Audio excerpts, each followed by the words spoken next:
কর্মচারীদের শুধু কর্মসংস্থান নয়, শূন্যপদ পূরণ নয়, অর্থনৈতিক অবস্থাও অত্যন্ত খারাপ।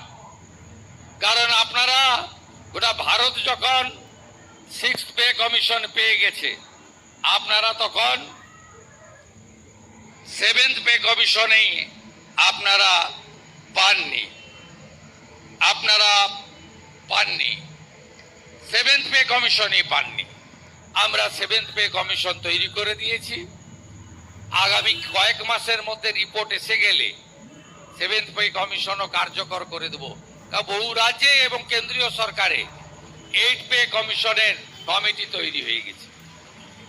আপনাদের সঙ্গে আইপিএসদের কথা বলছি না, ওরা সেন্ট্রাল স্কেলে বেতন পায়, ডিএ পায়।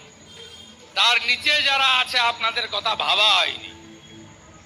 ভারত সরকারের সঙ্গে 42% ডিএ গ্যাপ ছিল।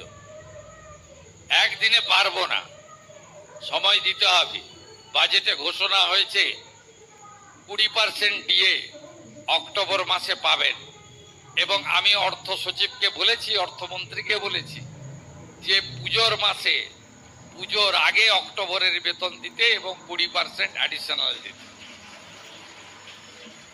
তাই আপনাদের সব কাজে আমার নজর রয়েছে।